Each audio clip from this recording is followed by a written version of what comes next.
Indonesia dihadapkan dengan berbagai permasalahan kesehatan yang mencangkup tingginya angka kematian ibu, tingginya angka kematian bayi, dan tingginya angka kematian balita.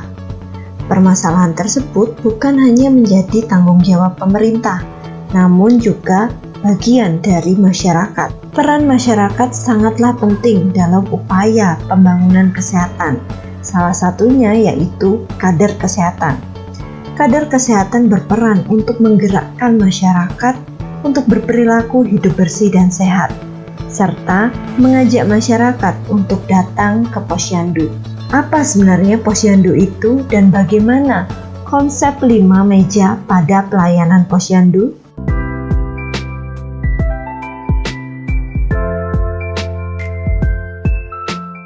Selamat datang di channel Analisa Kesehatan.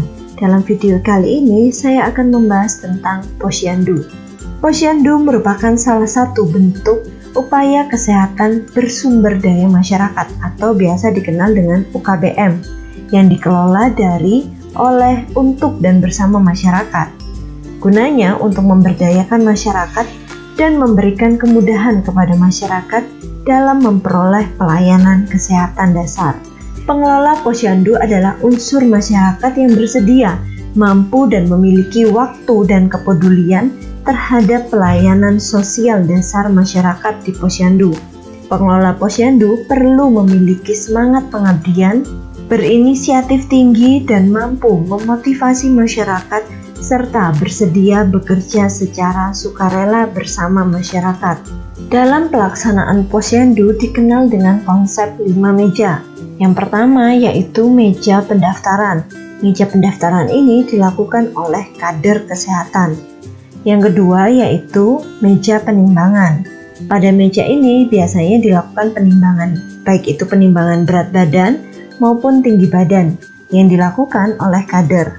Yang ketiga yaitu meja pengisian KMS atau buku KIA. Meja ini juga dilakukan oleh kader kesehatan. Meja 4 yaitu meja penyuluhan. Meja ini dilakukan oleh kader kesehatan. Penyuluhan dapat diberikan sesuai dengan masalah yang dihadapi oleh sasaran kegiatan posyandu. Yang kelima yaitu meja pelayanan kesehatan. Meja ini dapat dilakukan oleh kader maupun bidan. Tidak semua sasaran posyandu perlu melewati meja kelima, yaitu meja pelayanan kesehatan. Sasaran yang dalam keadaan sakit, perlu mendapatkan pelayanan imunisasi, ataupun perlu mendapatkan pemeriksaan kesehatanlah yang hanya melewati meja kelima. Dan selanjutnya, setelah melalui 5 meja tersebut, biasanya ada meja untuk pemberian makanan tambahan atau PMT. Mari kita saksikan konsep 5 meja dalam pelaksanaan posyandu. Maka nama saya Rachel, saya adalah kader di meja nomor 1. Meja nomor 1 ini adalah tempat pendaftaran bagi ibu dan anak yang datang di posyandu. Dan saya bertugas untuk melakukan pendataan pada anak dan ibu yang datang di posyandu. Silakan.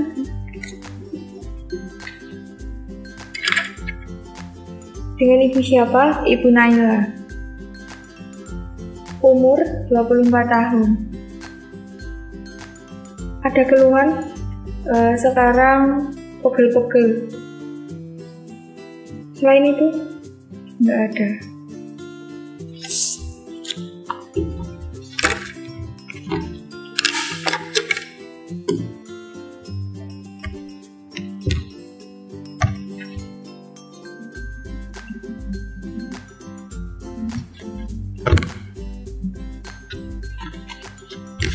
Baik Ibu, bisa langsung di meja nomor 2.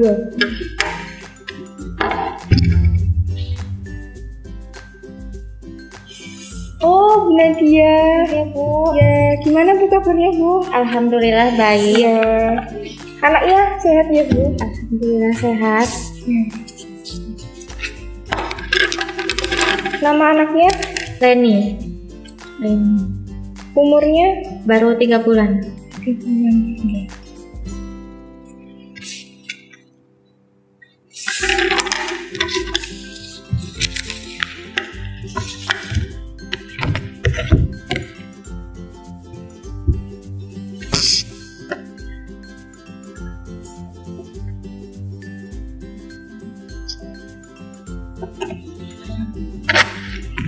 Silahkan Bu, bisa ke meja yang nomor 2. Oh iya, langsung aja ya Bu. Iya. Perkenalkan, nama saya Anis Karisma. Saya bertugas di meja 2, yaitu meja penimbangan dan pengukuran. Saya bertugas untuk menimbang dan mengukur sesuai sasaran posyandu. Oh, Ibu Naila, silakan duduk Bu. Mau menimbang berat badan Bu ya? Iya. Kalau begitu langsung saja Bu ke situ.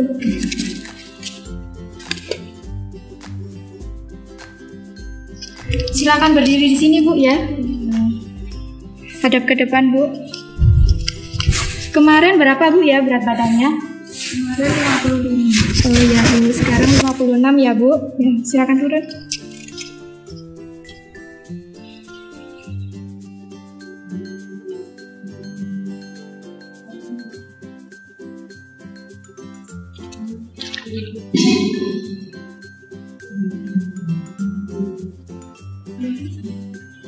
Ibu silakan ke meja 3. Ya, terima kasih.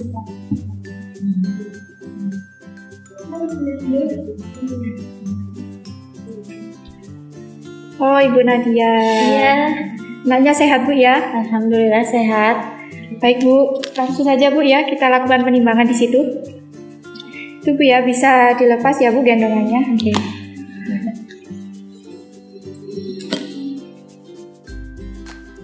Ya Bu, silakan anaknya ditaruh di sini ya.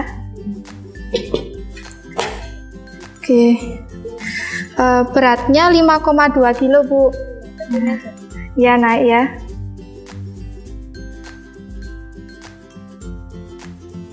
Ibu, sekarang bayinya bisa ditaruh di sini Bu.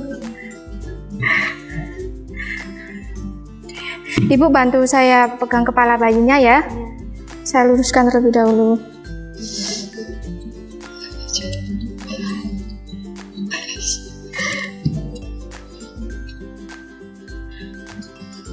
Sudah. Berapa nih Bu?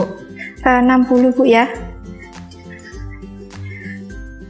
Perkenalkan, saya Cesia, kader meja 3. Meja 3 merupakan pencatatan hasil.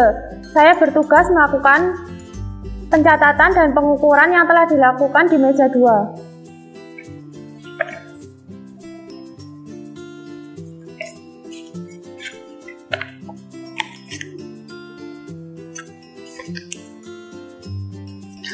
Bagus ya Bu ya, berat badannya naik 1 kilo ya Bu ya.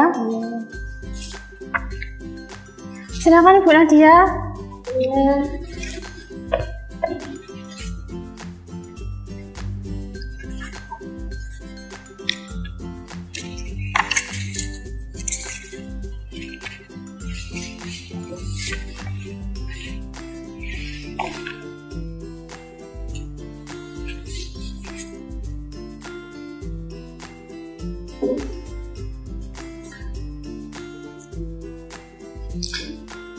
Bagus ya Bu ya, adiknya berat badannya naik ya. Adiknya cantik sekali ya Bu ya. Iya.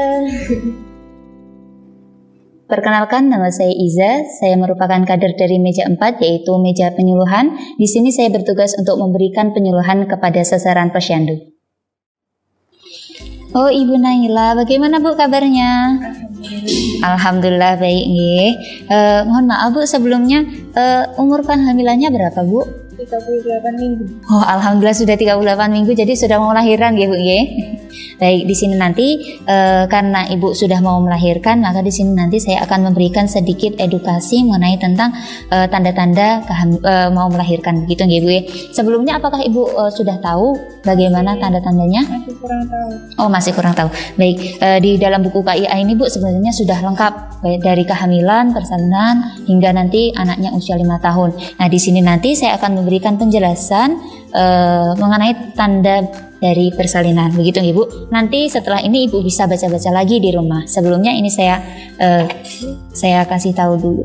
Di sini Bu. Nah, di sini kan ada tanda awal persalinan. Yang pertama itu ibu nanti akan merasakan perutnya mulas-mulas yang teratur, timbulnya semakin sering dan semakin lama. Jadi saat ibu nanti mau persalinan itu mulasnya teratur ya Bu. Kalau misalkan mulasnya itu belum teratur, jadi itu masih belum merupakan tanda dari persalinan, begitu Ibu.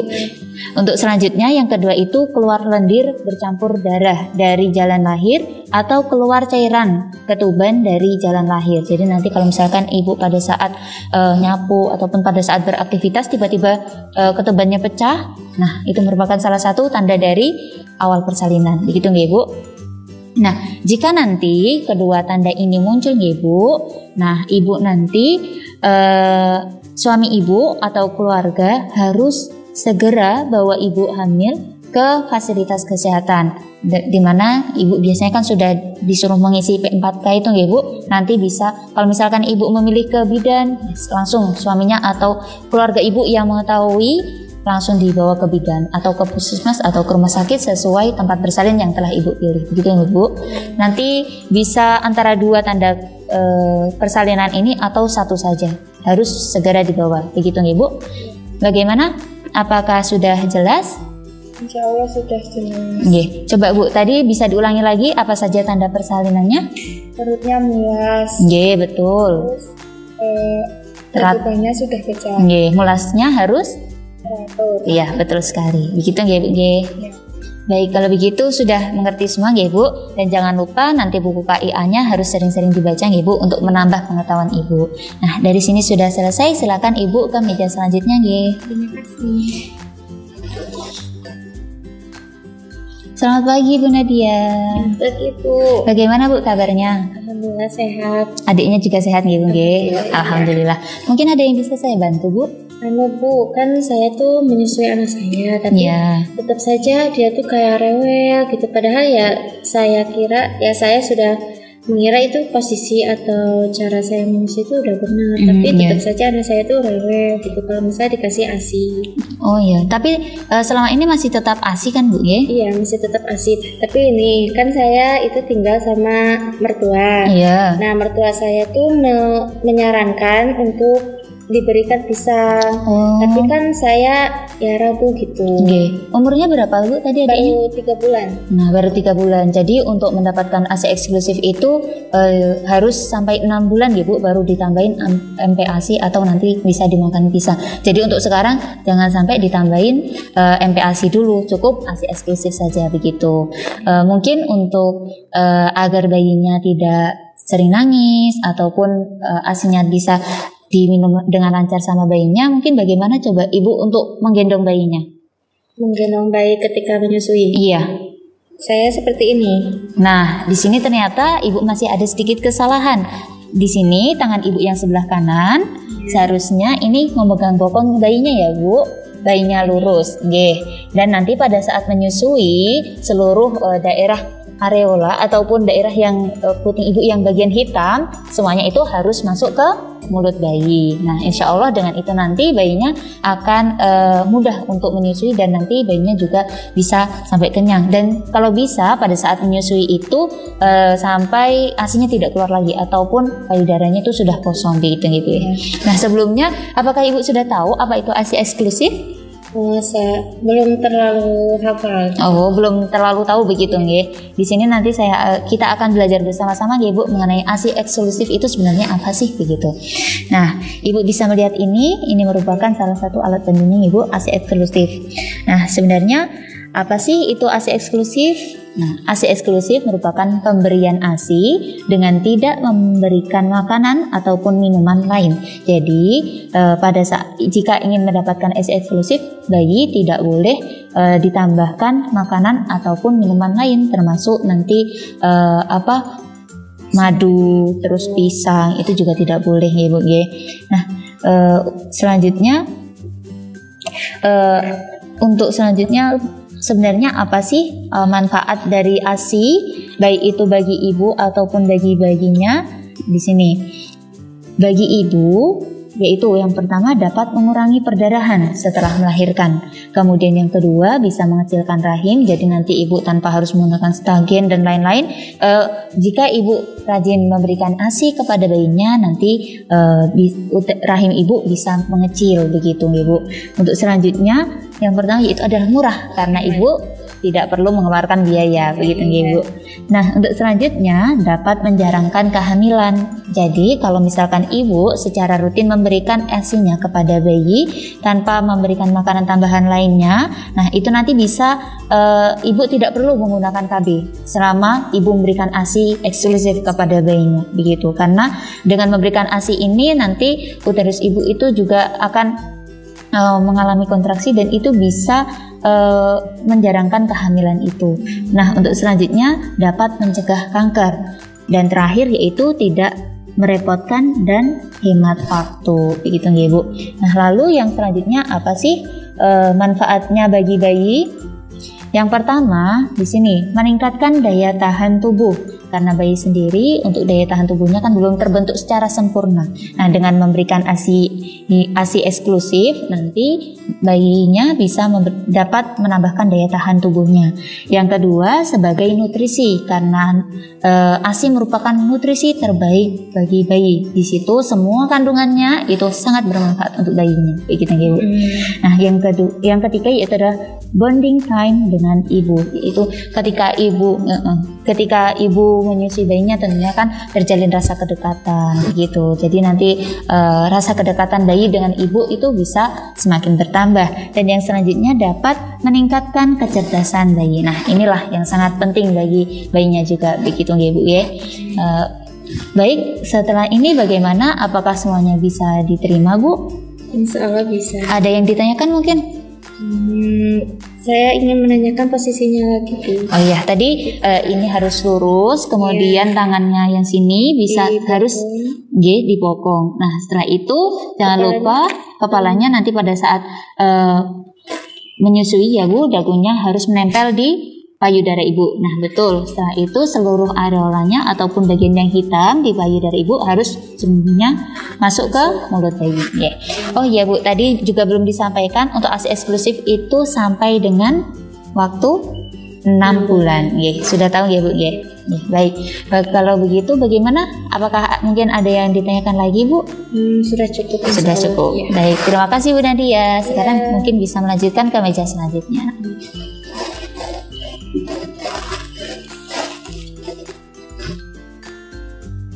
Perkenalkan, saya Bidan Okta. Di sini saya bertugas di meja 5. Di sini saya bertugas dalam pelayanan kesehatan di Posyandu.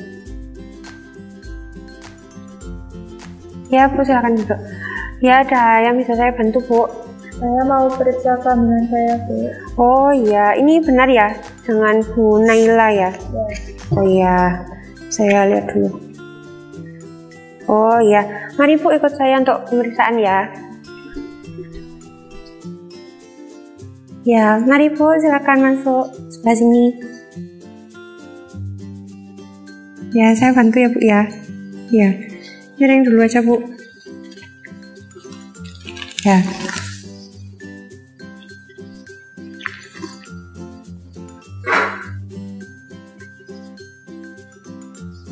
Permisi ya Bu ya. Ya.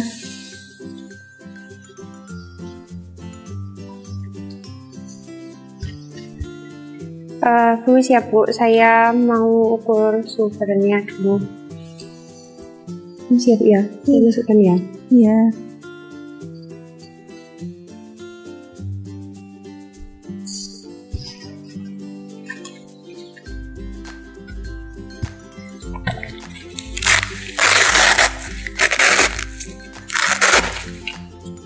Permisi Bu.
Ya sudah, alhamdulillah normal ya Bu ya. Iya Bu. 110/70 Bu, jadi termasuk normal. Isi.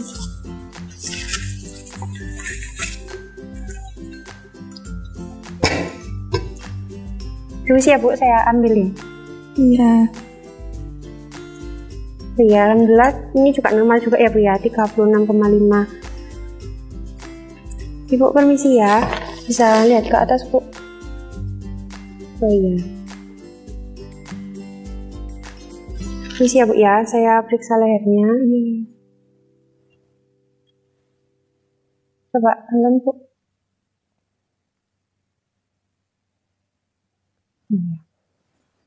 Ibu ASI-nya apa udah keluar Bu? Belum ya, nggak apa-apa ya Bu ya, kan ini masih kehamilan pertama. Nanti coba Ibu rajin-rajin untuk dibersihkan payudaranya. Nanti saat melahirkan, siapa tahu dengan ada rangsangan dari bayinya ya, saat menghisap pertama kali nanti ASI-nya siap untuk keluar gitu ya Bu ya. Ibu, ini kan saya mau periksa untuk perutnya ya. Mesti saya bantu untuk tepuk kakinya dulu. Ya. Saya buka ya Bu ya. Iya.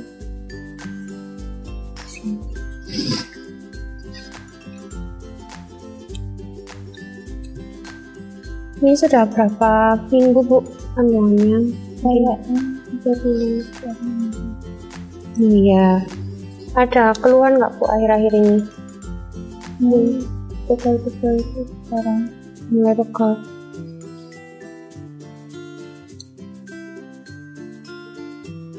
Iya. Udah sesuai ya Bu sama usia kehamilannya ya. Iya. Saya cek juga untuk janin ya Bu ya.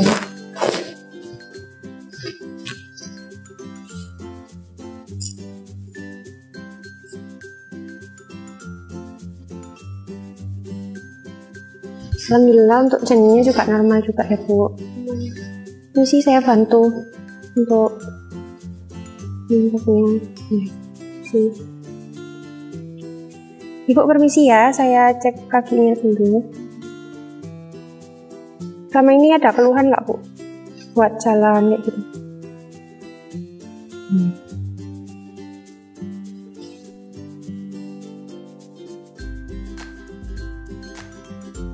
Alhamdulillah nggak bengkak ya Bu ya kakinya. Bu permisi nih, saya bantu untuk duduk ya. Piring dulu coba. Ya.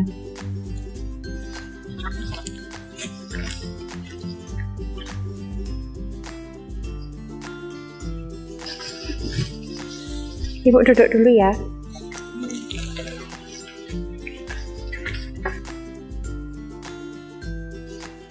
Ibu di rumah kegiatannya udah dikurangin atau masih tetap Bu? Udah mulai dikurangin ya. Soalnya udah mau melahirkan gitu Bu. Iya. Sudah Bu, sudah selesai pemeriksaannya. Ya. Duduk di sana tadi ya Bu ya.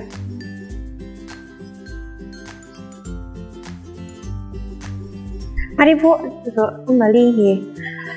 Nah, kan tadi sudah selesai ya Bu ya pemeriksaannya. Kemudian ini alhamdulillah hasilnya itu untuk keseluruhannya normal. Iya. Ini sekalian saya tulis. Nah, ini tekanan darahnya Ibu tadi saat diukur itu 110/70. Kemudian berat badannya tadi naik ya Bu ya, jadi 56. Ini usianya tadi 38. Nah, ini tinggi fundusnya tadi yang saat diukur perutnya itu ya Bu ya, itu sesuai sama usia kehamilannya. Iya, 25. Kemudian letak kepala tadi sudah saya lihat tadi sudah kepalanya sudah turun Bu, sudah di bawah. Terus saat dicek untuk detak jantung janinnya ini juga normal, alhamdulillah 136 per menitnya. Tadi kakinya juga nggak bengkak ya Bu ya. Terus Ibu sekarang keluhannya tadi pegal. Nah, itu bisa Ibu di rumah ada kayak bola yang buat senam itu, yang biasanya dipakai kalau ikut di kelas hamil itu. Ada. Nah, itu bisa dipakai ya Bu ya. Jadi kayak duduk di situ. Tapi kalau misalnya Ibu takut bisa sambil pegangan. Jadi seperti yang senam hamil yang kemarin itu ibu coba praktekkan di rumah gitu, sekali-sekali gitu sampai pegalnya hilang gitu. Kalau misalnya masih pegel, ibu bisa tidurnya itu agak miring gitu ya, miringnya ke kiri ya Bu ya, miring terus nanti di punggungnya dikasih bantal kayak gitu, jadi biar nggak pegel. Kalau miring itu nggak pegel, jadi tetap ada sandarannya gitu. Sama satu lagi tadi kan sama Bu Iza tadi ya, sudah dikasih penyuluhan yang tanda-tanda persalinan. Kalau misalnya ibu udah merasa kayak oh ini kayaknya tanda-tanda persalinan yang Bu Iza kasih tahu gitu, ibu nanti boleh langsung segera ke klinik gitu ya, nanti ditemani sama suami atau siapa keluarga yang ada di rumah buat nemenin ibu kayak gitu. Jangan lupa persiapan juga ya Bu ya, tasnya untuk persalinan itu yang kemarin saya kasih tahu itu juga segera dipersiapkan. Jadi nanti kalau misalnya ada tanda-tanda persalinan tinggal bawa aja, udah nggak bingung-bingung lagi gitu ya. Ya Bu ya bukunya. Terima kasih. Terima kasih.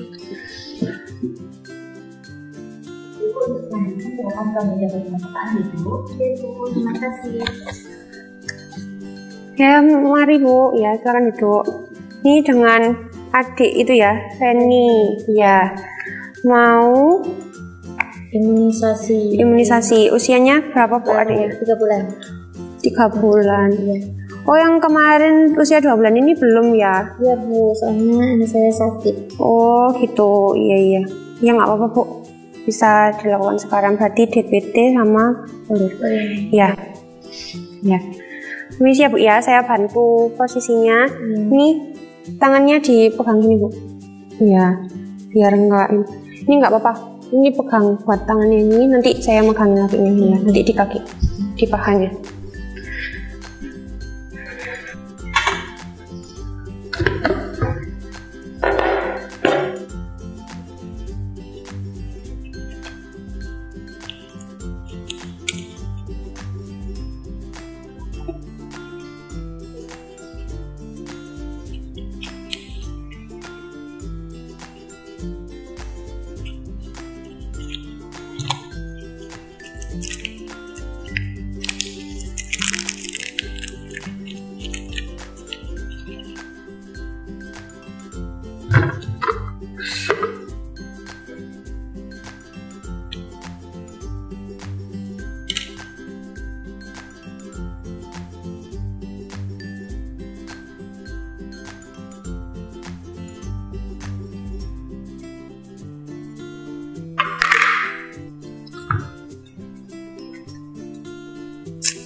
Permisi ya Bu ya.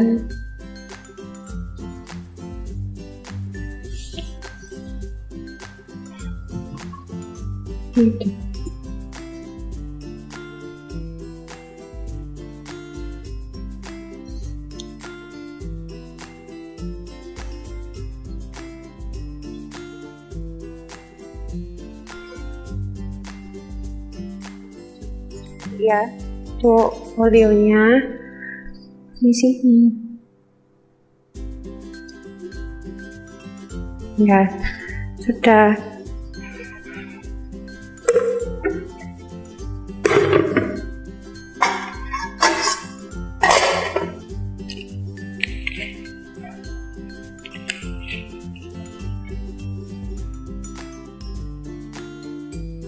Ya Bu, ini imunisasinya sudah selesai karena saya tulis tanggalnya ya ini Bu ya. Nah, ini nanti itu efek sampingnya yang dari yang disuntik tadi itu biasanya tuh agak panas. Ibu udah ada penurun panas atau belum di rumah? Belum. Oh, belum ada ya. Nanti bisa saya kasihkan setelah ini obat penurun panasnya. Nanti setelah sampai rumah langsung dikasihkan ya Bu ya. Itu nanti ada saya tulis dosisnya berapa, itu dikasihkan. Kemudian nanti biasanya kalau misalnya panasnya itu sampai 3 hari belum turun, langsung ke klinik lagi gitu ya Bu ya. Tapi biasanya nggak sampai kok, kalau rata-rata orang nggak sampai itu. Mungkin ada yang mau ditanyakan lagi Bu? Nanti saya kunjungnya tanggal berapa? Nah ini berarti kan nanti usia, ini kan karena mundur ya. Jadi nanti usianya 4 bulan. Imunisasi 4 bulan tapi masih ini ya, DPT 2 sama polio 3. 4 bulan. Nanti berarti di tanggal yang sama aja Bu, jaraknya 1 bulan ini. Sekarang kan tanggal 29 Maret, berarti 29 April Ibu ini lagi kayak gitu. Atau nanti kalau misalnya nggak ada posyandu lagi, kelewatan posyandunya sama jadwal posyandunya Bu bisa ke klinik aja gitu ya. Ada yang mau ditanyakan lagi Bu? tidak ada. Iya, ini punya. Terima kasih Bu. Ya, sama-sama. Keberhasilan posyandu memerlukan dukungan yang kuat dari berbagai pihak. Apabila kegiatan posyandu dapat diselenggarakan dengan baik, akan dapat memberikan kontribusi yang besar dalam upaya menurunkan AKI dan AKB, sehingga dapat meningkatkan derajat kesehatan masyarakat di Indonesia. Terima kasih sudah menonton video ini. Jangan lupa like, share, dan subscribe.